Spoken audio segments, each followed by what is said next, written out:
जाए, मेरा प्रेम। आगे अपनी स्तुति में भीष्म पितामह कहते हैं कि भगवान, मुझे वो महाभारत युद्ध भी याद है, जिस महाभारत युद्ध में मैं तीर चला रहा था और मेरे तीर, हे गोविंद, अर्जुन पर तो नहीं लग रहे थे, पर आप पर जरूर लग रहे थे।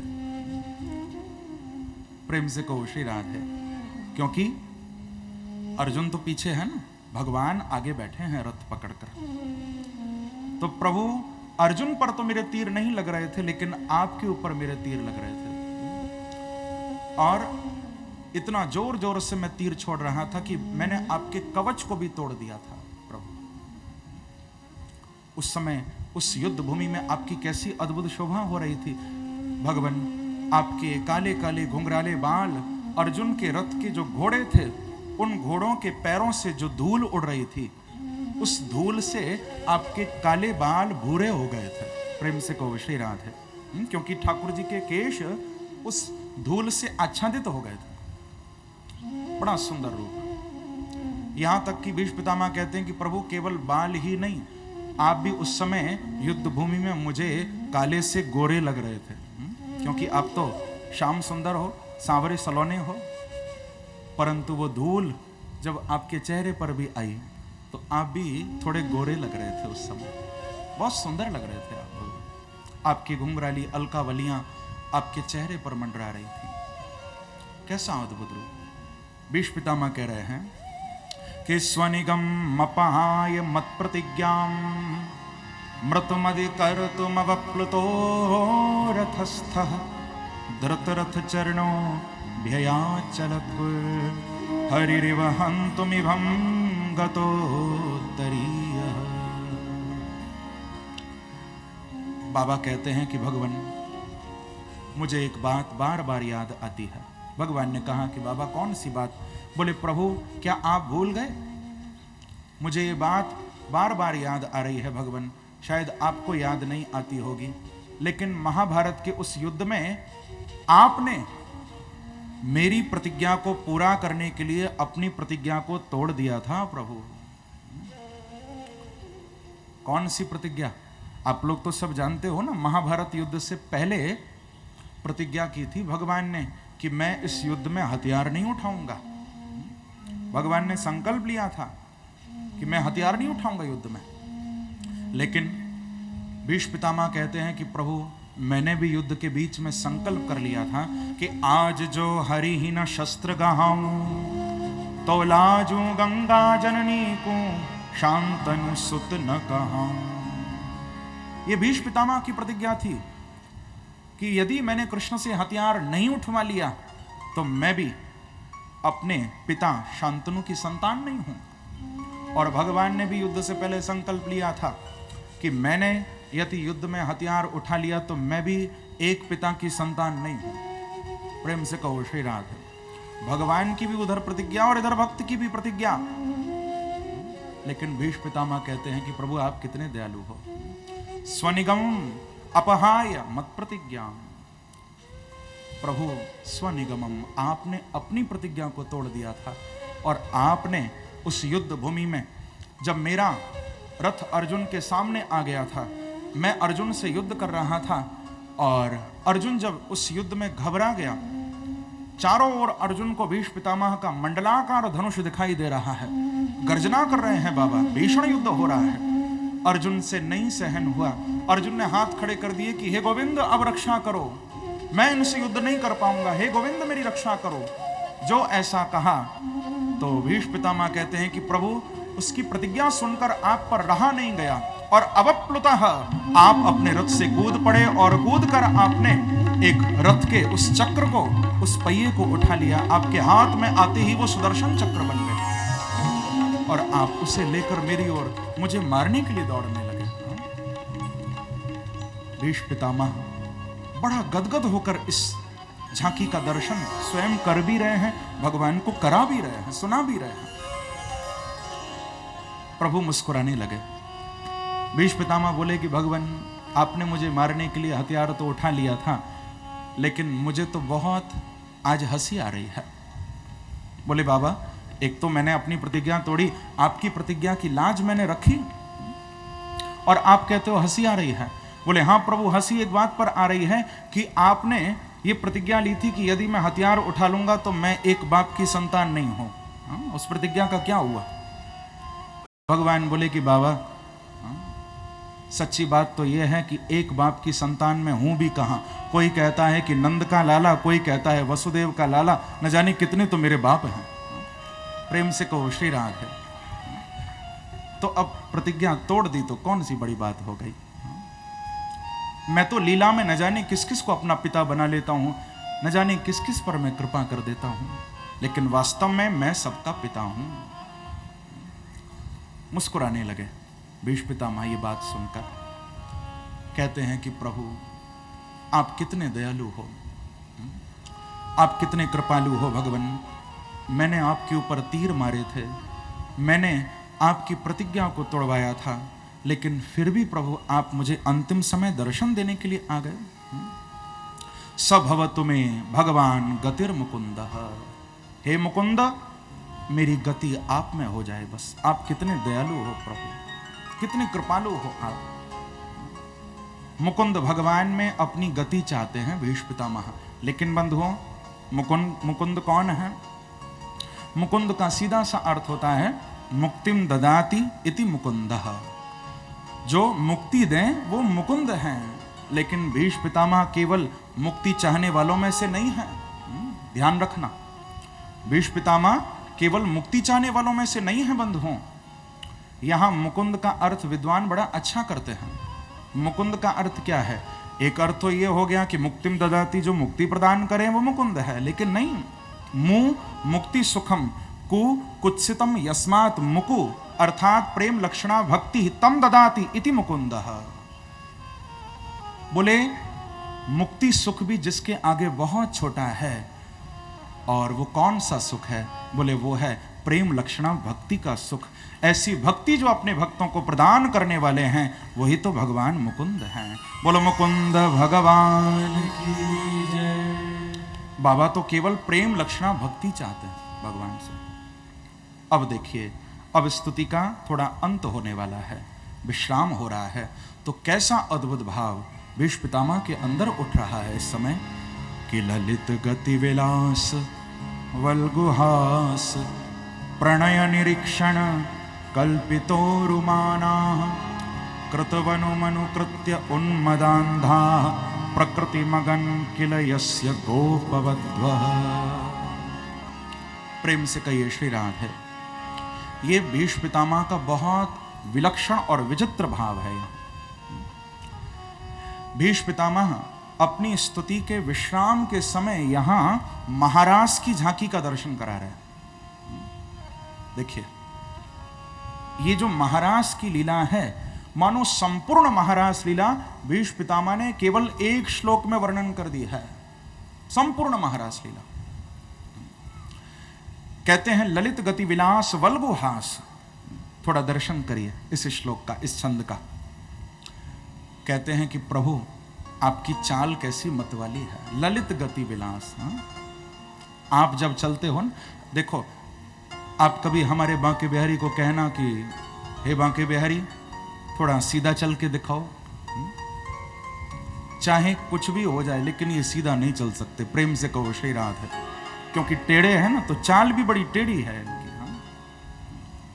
बहुत टेढ़ी चाल है, हमेशा टेढ़ा मेढ़ा ही चलते हैं। क्योंकि बांके बिहारी है ना, 3 जगह से टेढ़े हैं प्रभु।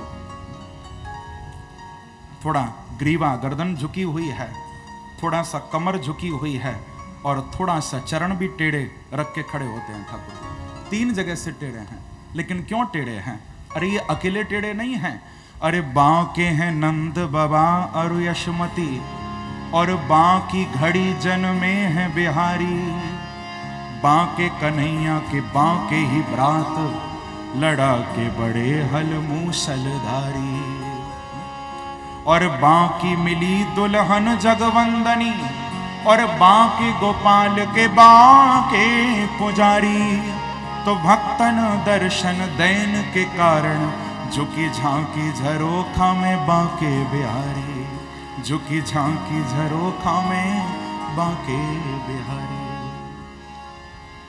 इनकी सारी लीलाएं टेढ़ी हैं, सीधे तो है ही नहीं है। बांके हैं नंद बाबा और यशोमती मैया, और बाबा भी तो बांके हैं। आप लोग आगे सुनोगे ना, जब लाला का जन्म हुआ था घर में तो सब खर्राटे भर रहे थे, मैया बाबा सब सो रहे थे। ये टेढ़ापन नहीं तो और क्या है। और बांके कन्हैया के बांके ही भ्रात, इनके भाई श्री बलराम जी महाराज भी बड़े टेढ़े हैं। यदि दाऊ जी की किसी से कोई बात हो जाए, थोड़ी अनबन हो जाए, तो दाऊ जी उससे कुछ बोलते नहीं हैं। इतने क्रोधी हैं कि गले में हल फंसाते हैं और ऊपर से मूसल मारते हैं और गोविंदाय नमो नमः। बड़े टेढ़े हैं बलराम जी। और इतना ही नहीं, बाकी मिली दुल्हन जगवंदनी। इनकी वो दुल्हन, वो श्री राधा रानी भी बड़ी टेढ़ी हैं।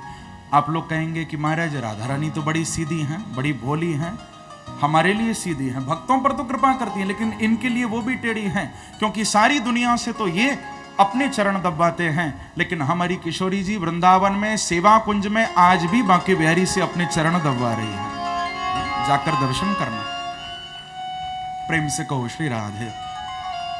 तो ये टेढ़ापन है ना। बांकी मिली दुल्हन जगवंदनी, और बांके गोपाल के बांके पुजारी। भैया बांके बिहारी के भक्त भी बड़े टेढ़े मिलेंगे आपको, एक से एक टेढ़े। सीधा भक्त तो कोई मिलेगा ही नहीं आपको। एक बार भगवान अर्जुन को लेकर घूम रहे थे कृष्ण। देखो कैसे कैसे भक्त होते हैं भगवान के। अर्जुन को लेकर घूम रहे थे। अर्जुन को थोड़ा अभिमान हो गया कि मेरे से बड़ा भक्त कौन। भगवान ने रथ को रुकवाया, कहा अर्जुन थोड़ा मेरे लिए पानी लेकर आओ, जाओ। भेजा। अर्जुन पानी लेने के लिए गए। जब आगे बढ़े तो अर्जुन ने क्या देखा कि एक महात्मा, एक कोई संत घूम रहा है और उसके बगल में तलवार लटक रही है, और वो तृण घास फूस खा रहा है, पत्ते खा रहा है। बड़ा आश्चर्य हुआ अर्जुन को। पूछा कि महाराज आप इतने बड़े संत लगते हैं और केवल तृण खाते हैं, घास खाते हैं, पत्ते खाते हैं, इतने बड़े शाकाहारी आप लगते हैं, लेकिन बगल में ये तलवार क्यों लटका रखी है आपने। तो उस महात्मा ने कहा कि मैं 4 लोगों को जान से मार दूंगा। ये 4 यदि मुझे मिल जाएं तो मैं उनको छोड़ूंगा नहीं। मैं इनको ढूंढ रहा हूं।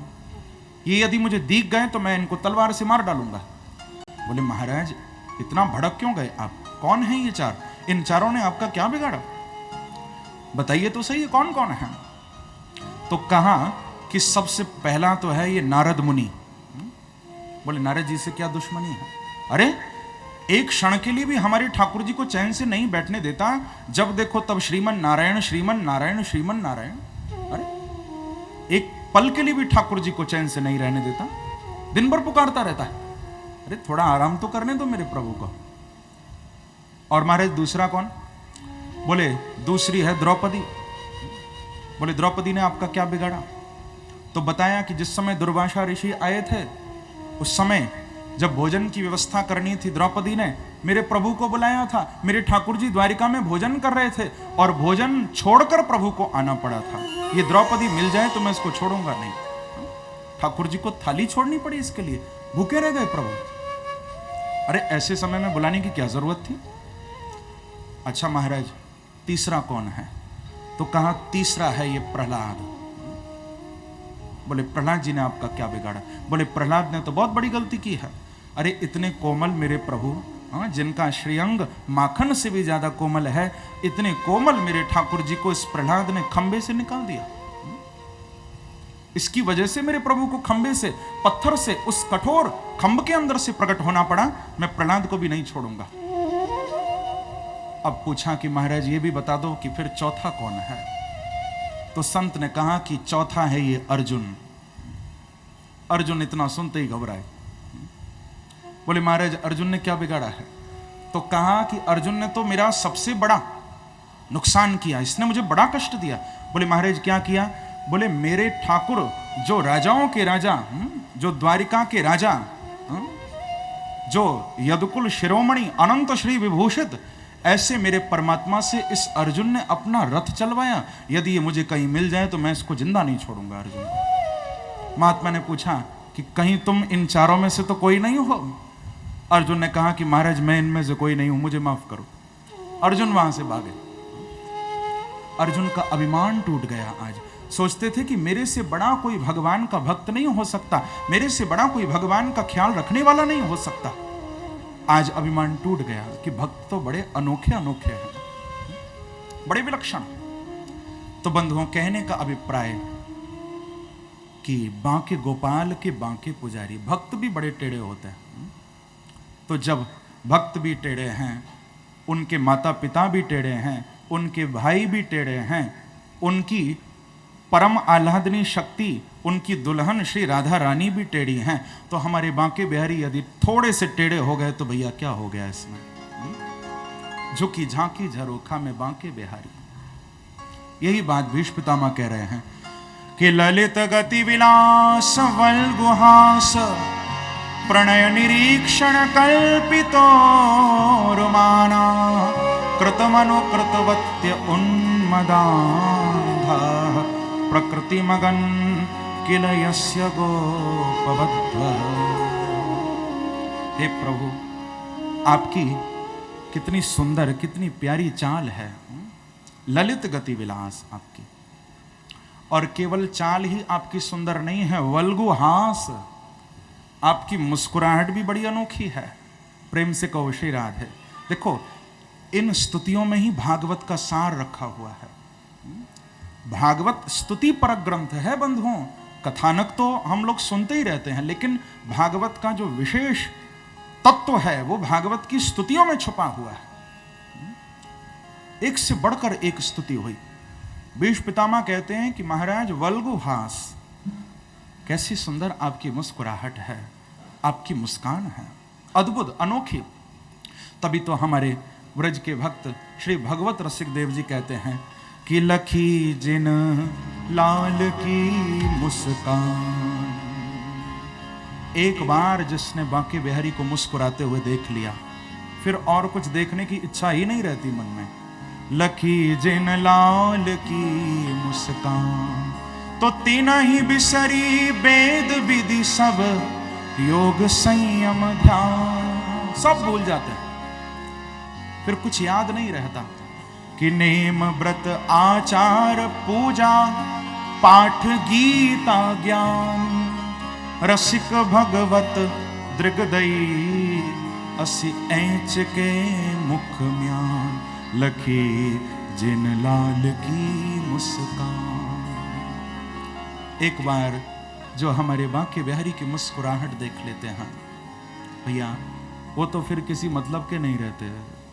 एक बार बस देखो तो कैसा मुस्कुरा रहे हैं प्रभु। अरे बांके बिहारी से करो प्यार इतना, बांके बिहारी से करो प्यार इतना कि किसी और से करने की गुंजाइश ना रहे।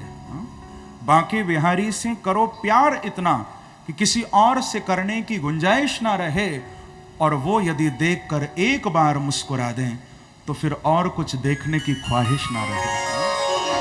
ऐसी उनकी मुस्कुराहट है, ऐसी उनकी वल्गुहास, ऐसा वो मुस्कुराते हैं मेरे प्रभु, अद्भुत है। तो कह रहे हैं भीष्म पितामह कि प्रभु आपकी ये सुंदर चाल, ये सुंदर आपकी मुस्कुराहट भगवान बहुत अद्भुत है। प्रभु गोपियों के साथ पहले तो आपने उनको अपने रूप का दर्शन कराया, लेकिन फिर भीष्म पितामह कहते हैं यहां पर कि भगवान फिर आप गोपियों को छोड़कर भी गए थे। जब गोपियां आपको पुकार रही थीं उस समय महारास में, तो आप बीच में छोड़कर भी गए थे। देखो, इस श्लोक में पूरा महारास का दर्शन है। यदि विद्वान थोड़ा भाव से इस श्लोक का पाठ करें, इसको थोड़ा समझें, तो पूरी महारास लीला इसमें छुपी है। सबसे पहले भगवान के वही रूप का वर्णन किया, क्योंकि महाभारत की युद्ध भूमि में भगवान कोई टेढ़ी मेढ़ी चाल से मुस्कुराते हुए नहीं घूम रहे थे। ये झांकी तो महाराज की है। ललित गति विलास वल्गुहास प्रणय निरीक्षण। प्रणय निरीक्षण का अर्थ है गोपियों ने सबसे पहले महाराज के प्रारंभ में प्रणय गीत गाया था। जब गोपियां आई थी भगवान के सामने तो उस समय प्रभु ने कहा था कि आप वापस लौट जाओ। भगवान ने बड़े बड़े प्रलोभन दिए थे, जाओ पति की सेवा करो, जाओ माँ बाप की सेवा करो। लेकिन जब प्रभु नहीं माने तो प्रणय निरीक्षण कल्पितोरुमाना, गोपियों ने प्रणय गीत गाया था। और फिर उसके बाद जब प्रभु ने महाराज थोड़ा बहुत किया लेकिन गोपियों को मान हो गया, तो यहां भीष्म पितामह कह रहे हैं कल्पितोरुमाना, गोपियों को मान हो गया था, उस समय अभिमान हो गया था। तो भगवान फिर छोड़कर चले गए, थोड़ा दूर हो गए। लेकिन जब गोपी गीत का पाठ हुआ, कृतमनुकृतवत्य उन्मदान्धाः, जब उन्मत्त होकर गोपियों ने गोपी गीत का पाठ किया तो प्रकृति मगन किलयस्य गोपवध्वः, जब गोपी गीत का पाठ हुआ पूरा उन्मत्त होकर, उन्मत्त यानी प्रेम में पागल होकर जब गोपियों ने पाठ किया था गोपी गीत का, तो भगवान फिर प्रकट हुए थे और प्रकृति मगन, प्रकृतिम अगन। भीष्म पितामह कहना चाहते हैं कि जब प्रभु आपने दोबारा गोपियों को दर्शन दिया तब जाकर गोपियों ने अपनी वास्तविक प्रकृति को प्राप्त किया, गोपियां प्रकृतिस्थ हो गईं और तब आपने उनके साथ वो अद्भुत महारास की लीला की है। बंधुओं, यानी पूरी संपूर्ण महारास लीला एक श्लोक में बाबा ने बता दी। और ये महारास लीला तो इतनी गुप्त है कि उस समय ब्रजवासियों को भी महारास लीला का कोई भान नहीं था, न नंद बाबा को, न यशोदा को, न ग्वाल बालों को, किसी को नहीं मालूम था कि भगवान ने गोपियों के साथ रास किया। ये बात केवल गोपियां ही जानती थीं। तो मुझे तो ऐसा ही लगता है कि भीष्म पितामह तो वास्तव में भगवान के परिकर की एक गोपी ही हैं, नहीं तो ऐसा वर्णन और कोई कर नहीं सकता। यदि ये झांकी बाबा के हृदय में अंतिम समय में प्रकट हुई है तो इसका अर्थ है कि भीष्म पितामह ने महारास देखा था। ये तो कोई बिछड़ी हुई गोपी है प्रभु की, थोड़ा वीर रस ज्यादा प्रिय था तो युद्ध भूमि में आ गए थे भगवान के सामने। वास्तव में तो ये गोपी हैं। भीष्म पितामह की स्तुति ऐसी अद्भुत है बंधुओं कि इस स्तुति में शांत रस भी है, इस स्तुति में वीर रस भी है, इस स्तुति में बड़ा अद्भुत माधुर्य रस भी है, प्रेम रस भी, श्रृंगार रस भी है। बहुत सुंदर स्तुति है बाबा की। भीष्म पितामह भगवान के सामने खड़े हुए हैं, भगवान भीष्म पितामह के सामने खड़े हुए हैं, एकटक निहार रहे हैं। और अंत में फिर शुकदेव जी कहते हैं कि भीष्म पितामह के श्रीअंग से प्राण निकले और निकलकर भगवान के चरणों में समर्पित हो गए हैं। देवताओं ने दुंदुबियां बजाई हैं, नगाड़े बजाए हैं, भक्त और भगवान की जय जयकार की है, फूलों की वर्षा की है। बोलो भक्त वत्सल भगवान की जय, भीष्म पितामह जी महाराज की जय। तत्र दुंदुभयो ने दुर्देव मानव वादिताः, देवताओं ने दुंदुबियां बजाई थी, फूलों की वर्षा हुई थी। भीष्म पितामह ने उत्तरायण सूर्य हो गए थे, अपनी आत्मा को प्रभु के चरणों में समर्पित कर दिया था। बंधुओं, ऐसा बड़भागी जीव कौन हो सकता है जो भगवान साक्षात सामने खड़े हैं और हमारे प्राण जा रहे हैं। ऐसा और कौन बड़भागी होगा। ऐसी मौत तो सबको मिल जाए कि तेरे कदमों पे सर होगा, कज़ा सर पे खड़ी होगी। क्या कहना है कि तेरे कदमों पे सर होगा, कज़ा सर पे खड़ी होगी। कज़ा यानी है मौत। सोचो, अंतिम समय भगवान के चरणों में सर हो और मौत सिर पर खड़ी हो, क्या कहना कि तेरे कदमों पे सर होगा, कज़ा सर पे खड़ी होगी। तेरे कदमों पे सर होगा, कज़ा सर पे खड़ी होगी। फिर उस सजदे का क्या कहना, फिर उस सजदे का क्या कहना, अनोखी बंदगी होगी। तेरे कदमों पे सर होगा, कज़ा सर पे खड़ी होगी। आज भीष्म पितामह भी इसी भाव को लेकर भगवान के चरणों में गए थे। प्रभु ने स्वयं पांडवों को आज्ञा दी कि विधिवत भीष्म पितामह का अंतिम संस्कार किया जाए। पांडवों ने बाबा का अंतिम संस्कार किया और भगवान सामने खड़े हुए थे। अंतिम संस्कार कराकर पांडवों से विदा लेकर प्रभु सीधे द्वारिका पधारे थे। बंधुओं, इधर महाराज परीक्षित का जन्म हुआ था, तो जन्म के समय फिर भगवान लौट कर आए थे और जन्म उत्सव को मनाकर अर्जुन को साथ लेकर वापस प्रभु द्वारिका गए थे। इधर पीछे से यहां पर महाराज युधिष्ठिर जी को बड़ी चिंता हुई थी। गता सप्ताधुना मासा भीमसेन तवानुज नायाति कस्य वा हेतोर नाहम वेदेद मंजसा। युधिष्ठिर जी को चिंता हुई थी क्योंकि अर्जुन को गए हुए 7 महीने हो गए थे। अर्जुन भगवान को छोड़कर नहीं आया, लेकिन जब अर्जुन छोड़कर आया तो बहुत एक दुख भरी खबर लेकर आया। अर्जुन प्रेम से कहो श्री राधे। एक दुख का समाचार लेकर आए थे अर्जुन। समाचार ये था कि भगवान हमको छोड़कर परम धाम जा चुके हैं। यादव वंश का सूर्य अस्त हो चुका है और सारी द्वारिका सागर में डूब चुकी है। वंचितो हम महाराज हरिणा बंधुरूपिणा येन मे पहरतम तेजो देव विस्मापनम महत। ये खबर अर्जुन लाकर सुनाई थी। युधिष्ठिर जी को बड़ा दुख हुआ। कुंती ने खबर सुनी। कुंती महारानी ने भी अपने देह को छोड़ दिया। इतना प्यार करती थी कृष्ण से। जब सुना कि कन्हैया छोड़कर चले गए तो कुंती ने भी शरीर छोड़ दिया। पांडवों ने अंतिम संस्कार किया। 15 वर्ष की अवस्था में परीक्षित जी को गद्दी पर बिठाकर 5 पांडव द्रौपदी को साथ लेकर उत्तराखंड की ओर महाप्रयाण के लिए पधारे हैं। मुक्ति को प्राप्त किया। परीक्षित जी गद्दी पर बैठे थे। बंधुओं, इनका विवाह हुआ था उत्तर की बेटी इरावती के साथ। जन्मेजय आदि इनके पुत्र हुए थे। कृपाचार्य जी को अपना गुरु बनाया था और 3 बार अश्वमेध यज्ञ भी किया है गंगा जी के तट पर। एक बार जब दिग्विजय करने के लिए परीक्षित निकले थे तो उस समय महाराज परीक्षित का मिलन कली से हुआ है। यहाँ भागवत में कलिकाल से मिलन हुआ था।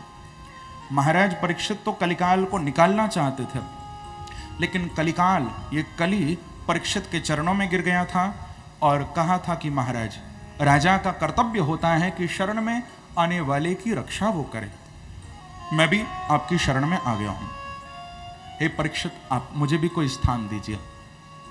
तो महाराज परीक्षित ने सोचा था उस समय कि वैसे तो इस कलिकाल में अनेक अवगुण हैं, ये तो अवगुणों की खान है कलिकाल, लेकिन फिर भी एक महान गुण इस कलिकाल में है। ये गुण कौन सा है बंधुओं? कि कृते अध्यायतो विष्णु त्रेतायाम यजतो मखै द्वापरे परिचर्यायां कलौ तद्धरि कीर्तनात्। ये इस कलिकाल का महान गुण है बंधुओं, क्योंकि कृते ध्यायतो विष्णु, उस सतयुग में भगवान ध्यान से प्राप्त होते थे, ध्यान से मिलते थे। लेकिन त्रेता में यजतो मखई, भगवान यज्ञ से प्राप्त होने लगे, और द्वापर में भगवान सेवा से प्राप्त हुए हैं। लेकिन बंधुओं, आप इस कलिकाल में बैठे हुए हो। इस कलिकाल में यदि सेवा नहीं हो सकती तो कोई बात नहीं, यदि यज्ञ नहीं कर सकते हो तो भी कोई बात नहीं, यदि आप ध्यान भी नहीं कर सकते हो तो भी कोई बात नहीं। जहां हो बस वहीं रहते हुए प्रभु के नाम को पकड़ लो तो तुमको साक्षात प्रभु मिलेंगे। कलौ तद हरि कीर्तना।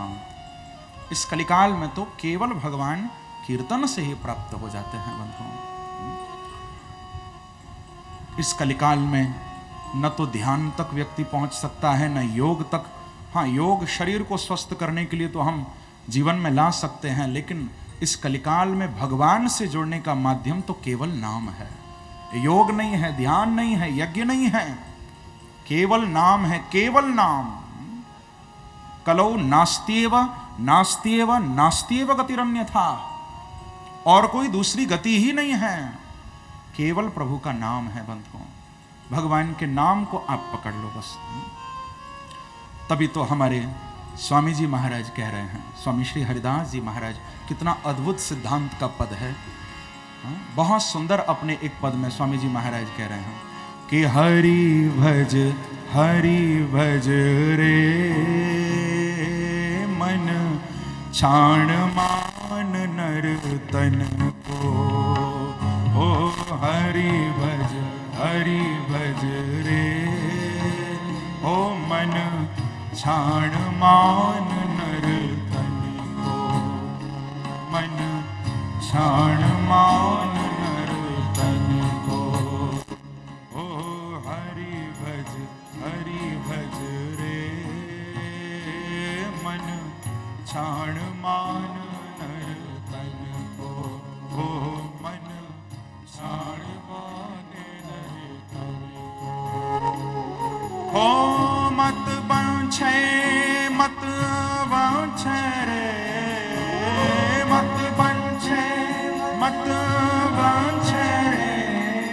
ओ मत बांछे रे मत बांछे ओ तिल तिल धन को। तिल तिल धन को।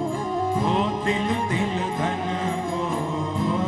इसीलिए ओ हरि भज रे मन छाण मान नर तन को। मन छाण मान नर तन को। स्वामी जी कहते हैं कि अरे भैया भजो प्रभु को, भजो बांके बिहारी को, छाण मान नर तन को।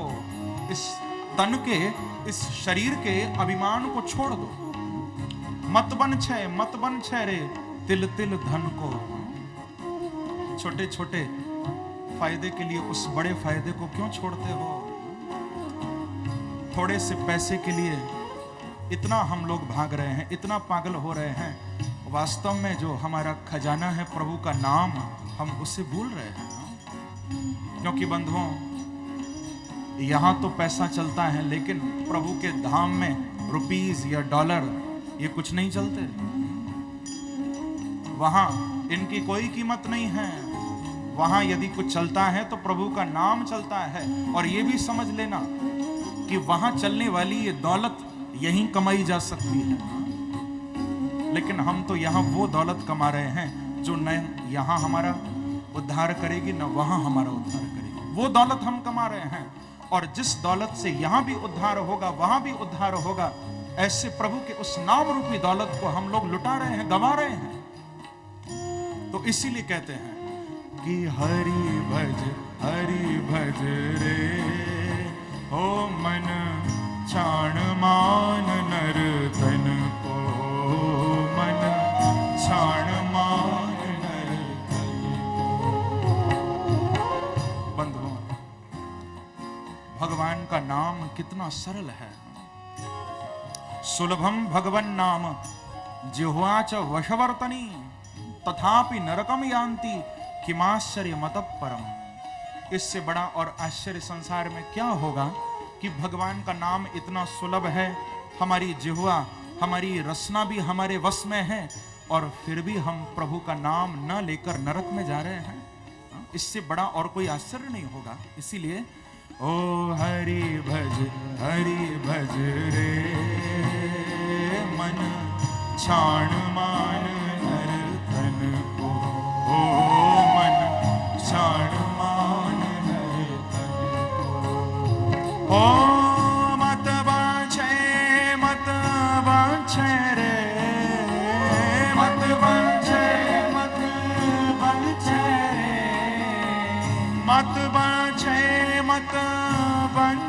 रे मत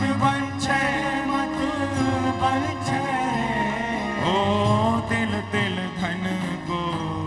तिल तिल धन को। तिल तिल धन को। इसीलिए ओ हरि भज रे मन छाण मान नर तन को। ओ मन छाण मान नर तन को। ओ मन छाण मान नर तन को। चैतन्य महाप्रभु जैसा प्रभु के नाम का जापक और दूसरा कौन हो सकता है? महाप्रभु जी जैसा तो शायद ही कोई नाम जापक हुआ हो।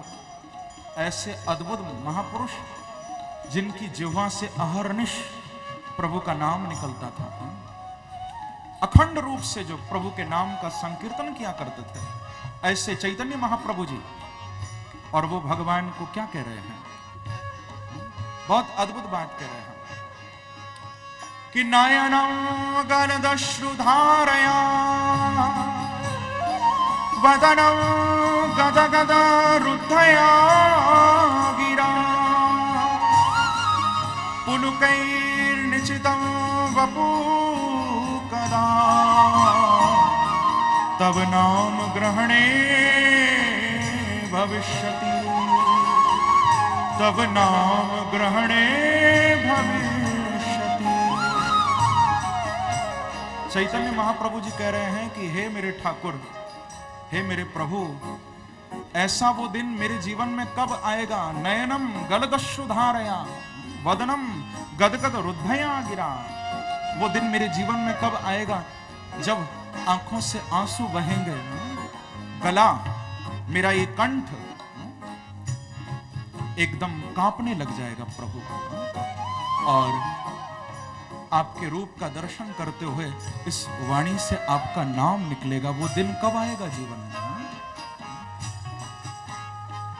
इतने बड़े नाम जापक, इतने बड़े भजनानंदी चैतन्य महाप्रभु जी ये बात कह रहे हैं। अरे भैया, हम लोग तो दुनिया के लिए कितना आंसू बहा देते हैं, कभी भगवान का नाम लेते हुए आंखों से आंसू गिरते हैं? याद रखना, जो संसार को याद करके आंसू गिराते हैं उनके आंसू तो कभी बंद ही नहीं होते, वो हमेशा रोते ही रहते हैं। और भैया, जो बाकी बिहारी के लिए आंसू गिरा देते हैं, उसका नाम गाते हुए उनका तो हमेशा हमेशा का रोना ही बंद हो जाता है। चैतन्य महाप्रभु जी अद्भुत नाम जापक, कैसा सुंदर भाव है। कोई कहता था महाप्रभु जी को कि आप क्या चाहते हो, ये ले लो वो ले लो, क्योंकि भिक्षा किया करते थे। क्या चाहते हो महाप्रभु जी, क्या दें आपको? तो एक ही बात कहते थे कि भैया मुझे और कुछ नहीं चाहिए, एक वस्तु चाहता हूं बस। क्या?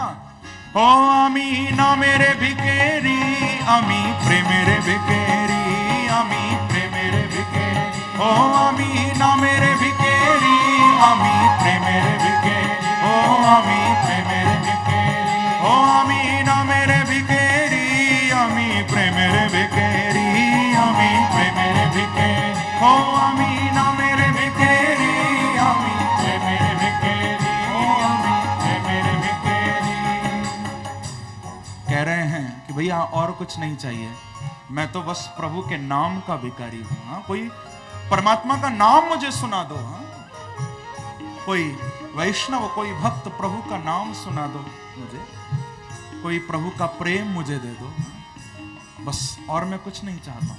ओ आमी ना मेरे भिकेरी, आमी प्रेमेरे भिकेरी, आमी प्रेमेरे भिकेरी, ओ आमी ना मेरे भिकेरी, आमी प्रेमेरे भिकेरी, आमी प्रेमेरे भिकेरी। ओ नाम बुक भरा जाए, अभाव मिटाए स्वभाव जगाए, अभाव मिटाए स्वभाव जगाए, अभाव मिटाए स्वभाव जगाए, अभाव मिटाए स्वभाव जगाए। ओ महासुखे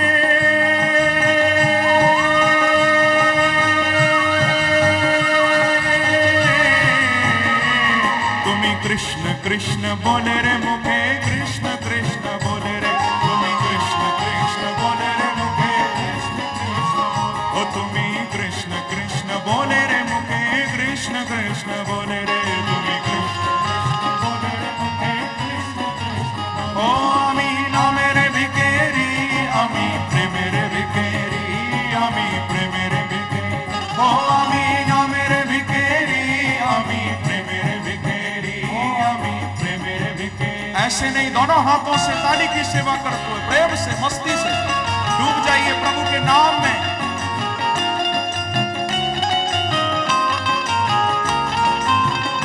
बांके बिहारी लाल की, वृंदावन बिहारी लाल की।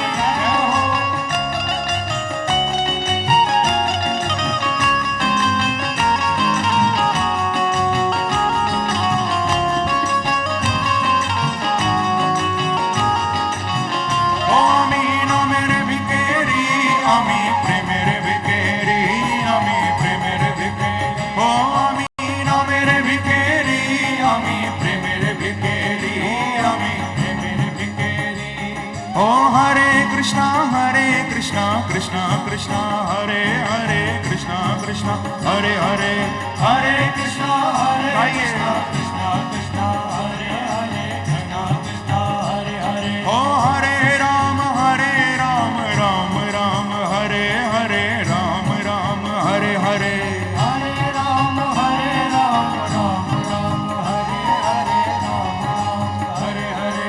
ये मंत्र नहीं है, ये महामंत्र है।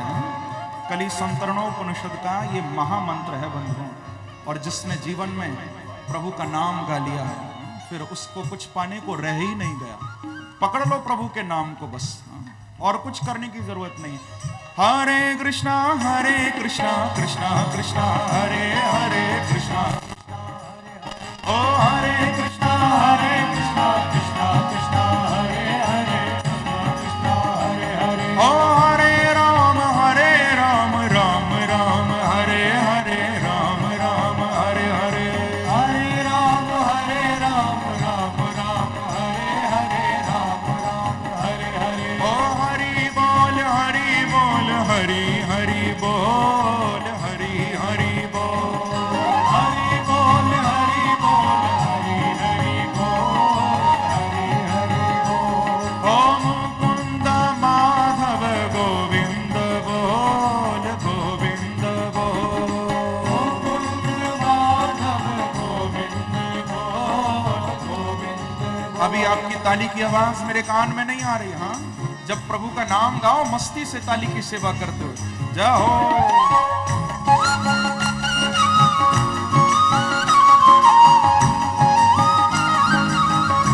वृंदावन बिहारी लाल की जय हो।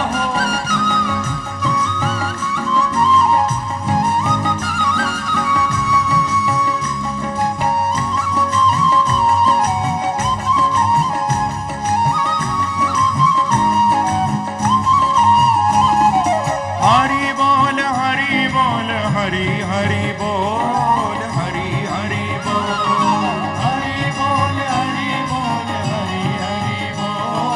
हरि हरि बोल ओम मुकुंद माधव गोविंद बोल गोविंद बोल मुकुंद माधव गोविंद बोल गोविंद बोल ओ हरि बोल हरि हरि बोल हरि हरि बोल हरि बोल हरि बोल ओम मुकुंद माधव गोविंद बोल गोविंद बोल मुकुंद माधव गोविंद बोल गोविंद बोल ओ हरे कृष्णा कृष्णा कृष्णा हरे हरे कृष्णा हरे हरे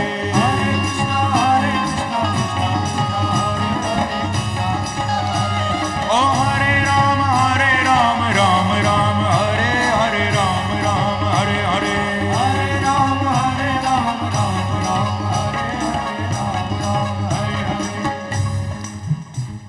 महाराष्ट्र की परम भक्ता जनाबाई, जनाबाई का नाम तो आप लोगों ने सुना होगा। बहुत बड़ी नाम जापक है जनाबाई। रोज सुबह उठकर गाय के गोबर से कंडे बनाया करती थी, गोबर थापती थी, कंडे बनाती थी जनाबाई। और कंडे थापते थापते क्या गाती थी? ओ माझा विठ्ठला विठ्ठला विठ्ठला माझा, ओ माझा विठ्ठला विठ्ठला विठ्ठला माझा, ओ माझा विठ्ठला विठ्ठला विठ्ठला माझा, ओ माझा विठ्ठला विठ्ठला विठ्ठला माझा, ओ माझा विठ्ठला विठ्ठला विठ्ठला, ओ माझा विठ्ठला विठ्ठला विठ्ठला।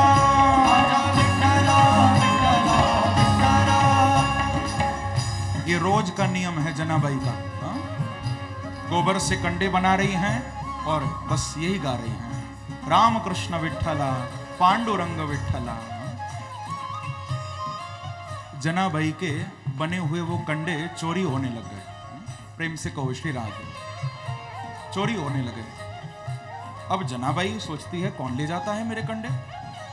एक दिन सामने से नामदेव जी जा रहे थे, बुलाया कि अरे नामा, लगता है कि यहां बहुत चोर आ गए हैं। मैया क्या हुआ? बोले देख, मैं रोज कंडे बनाती हूं और मेरे कंडे कोई चुरा के ले जाता है, यहां जरूर कोई चोर है। बोले मैया तू ख्याल रखा कर। तो कहा कि मैंने कल इतने सारे कंडे बनाए थे और कोई चुरा के ले गया। नामा तू मेरी मदद कर, घर घर मेरे साथ चल, मैं जाकर देखूंगी कि कहीं किसी घर में मेरे कंडे तो नहीं रखे हुए। नामदेव जी बोले कि मैया अरे सब कंडे तो एक से होते हैं, तू पहचानेगी कैसे कि तेरे कौन से हैं? कहा मैं सब पहचान लूंगी, मुझे सब पता है, तू चल तो मेरे साथ। तो नामदेव जी महाराज को लेकर जनाबाई घर घर घूम रही हैं और एक एक घर में जाकर कंडे उठा उठा कर देख रही है। एक घर में जब पहुंची, एक कंडा उठाया, नामदेव को कहा कि नामा ये मेरे कंडे, ये मेरे ही हैं। नामदेव ने कहा कि मैया तू कैसे कह सकती है तेरे? बोले मैंने कहा ना ये मेरे हैं, ये मेरे हैं। अरे इसका क्या प्रमाण? सारे कंडे तो एक से हैं, तू क्यों कह रही है कि ये तेरे हैं? तुझे कैसे पता? तो जनाबाई ने कहा कि इन कंडों को जरा कान से लगा कर देख। नामदेव जी ने जनाबाई के हाथ से वो कंडे लिए और जो कान में लगाए तो आवाज आने लगी कंडों में से, माझा विठ्ठल विठ्ठल विठ्ठला, माझा ओ माझा विठ्ठल विठ्ठल विठ्ठला,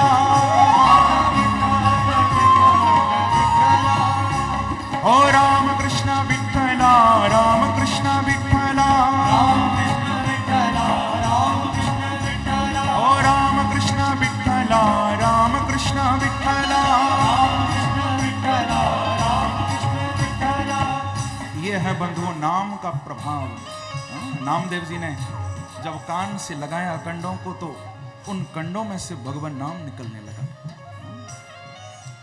यानी इतने भाव से जनाबाई प्रभु का नाम लेती थी कि वो जड़ कंडों के अंदर भी वो नाम समादिष्ट हो गया, कंडों के अंदर भी वो नाम प्रभु का प्रवेश कर गया। भगवान को कहो कि प्रभु वो दिन कब आएगा जब हमारे अंदर भी ऐसी नाम की निष्ठा आ जाए, अहरनिश हमारे मुख से प्रभु आपका नाम निकलने लग जाए। वो दिन कब आएगा हे बांके बिहारी? तो इसीलिए गाइए प्रेम से, हरे कृष्णा कृष्णा कृष्णा हरे हरे, कृष्णा कृष्णा हरे हरे, हरे कृष्णा कृष्णा कृष्णा हरे हरे, कृष्णा कृष्णा हरे हरे। ओ हरे राम राम राम हरे हरे, राम राम हरे हरे,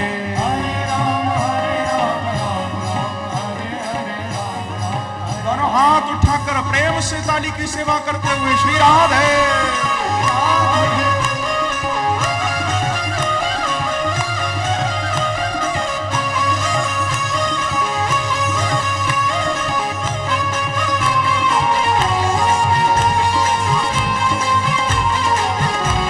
वृंदावन बिहारी लाल की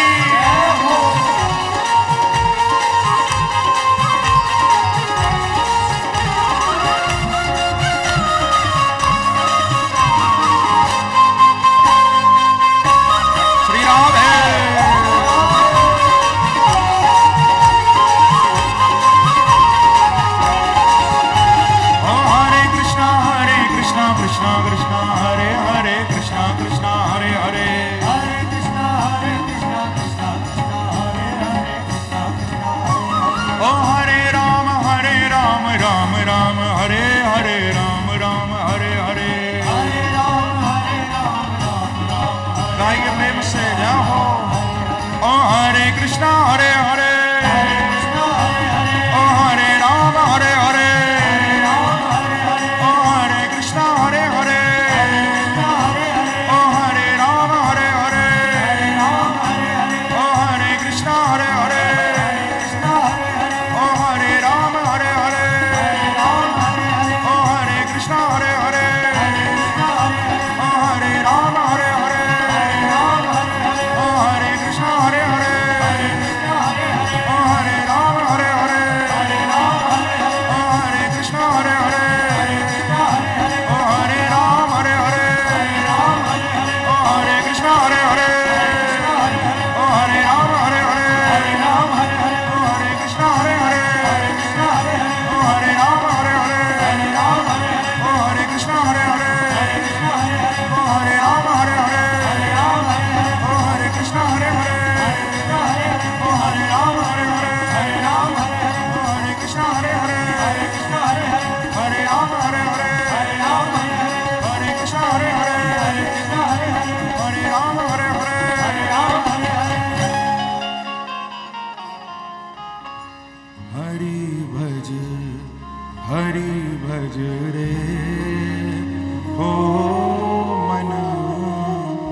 क्षण मान नर तन को मन, क्षण मान नर तन को।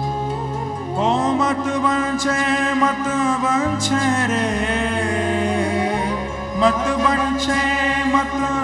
बंछे रे, तिल तिल धन को, तिल तिल धन को। हरि भज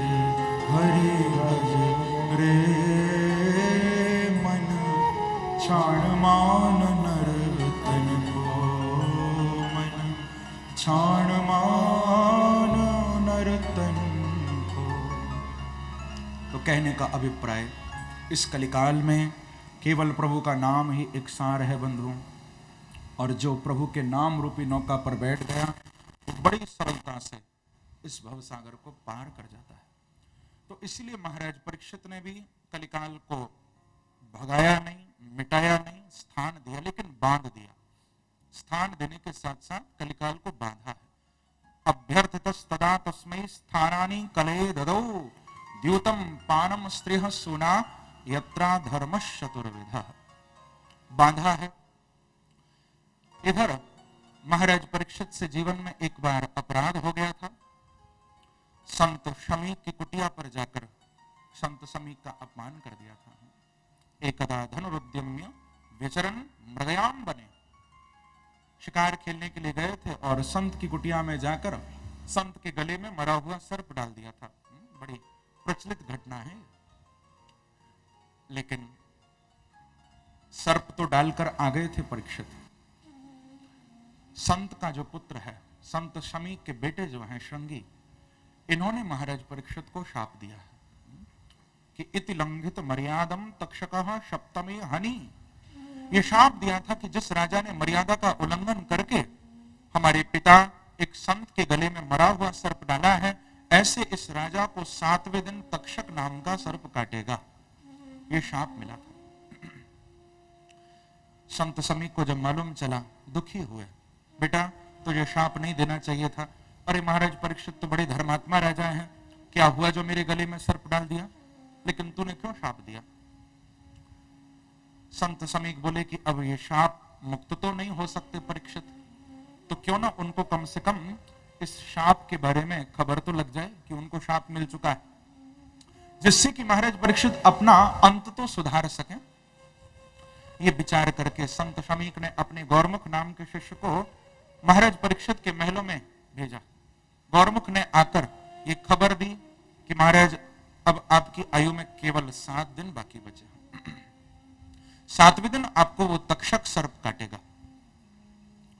इतना सुनते ही परीक्षित के अंदर पूर्ण वैराग्य जागृत हो गया। प्रेम से कहो श्री राधे। पूर्ण वैराग्य जग गया। मालूम चल गया कि अब समय आ गया है। गौरमुख उस ऋषि ने परीक्षित को कहा कि राजन 7वें दिन तक्षक काटेगा, लेकिन परीक्षित को यह शब्द सुनाई दिया था, ऐसा नहीं सुनाई दिया था कि 7वें दिन तक्षक काटेगा। परीक्षित को तो यही शब्द सुनाई दिया था कि 7वें दिन बांके बिहारी लेने आएंगे परीक्षित। क्योंकि भक्त की दृष्टि अनोखी होती है। यही सुनाई दिया कि अब प्रभु का बुलावा आ रहा है। ऐसा नहीं मन में विचार उठा कि मैं मर जाऊंगा या ये मेरे साथ क्या हो रहा है। परीक्षित तो सोचने लगे कि भगवान ने कितनी बड़ी कृपा कर दी मुझ पर।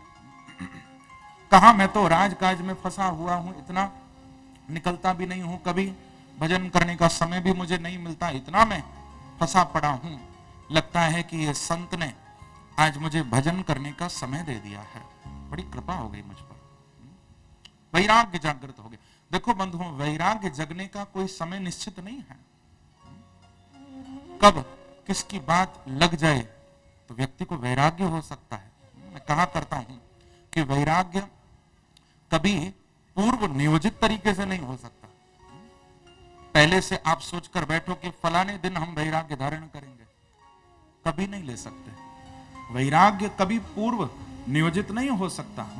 उसके लिए कोई प्रिपरेशन नहीं होती, कभी कोई तैयारी नहीं की जा सकती उसके लिए। वैराग्य तो अचानक होता है। एकदम से होता है। एक प्रसंग आता है, किसी माता बहन का भाई वैराग्य लेने जा रहा है, घर छोड़कर भजन करने जाने वाला है। तो उसने अपने पति को कहा कि देखो मैं बहुत दुखी हूं। बोले क्या बात है? तो कहा कि मेरा भाई अब संसार को छोड़कर और भजन करने वन में जाने वाला है। अच्छा, क्या वो चला गया? बोले अभी गया नहीं है, वो अभी तैयारी कर रहा है। बोले कैसी तैयारी? बोले वो अपनी वसीयत लिख रहा है, अपने सारे काज काम को सब समेट रहा है, सब व्यवस्थित कर रहा है, तब फिर वो जाएगा। तो पति ने हंसकर कहा कि देवी यदि ऐसी बात है तो मेरे से लिख के ले ले कि वो कभी जा ही नहीं पाएगा, वो कभी जा ही नहीं सकता घर छोड़कर। बोले आप कैसी बात करते हो, उसने तो पूरा पक्का कर लिया है। अरे ऐसे ही तो वैराग्य लेते हैं। पति ने कहा कि ऐसे वैराग्य नहीं लेते हैं, वैराग्य तो अचानक लिया जाता है, बस उठकर चल दिए, छोड़ दिया तो छोड़ दिया।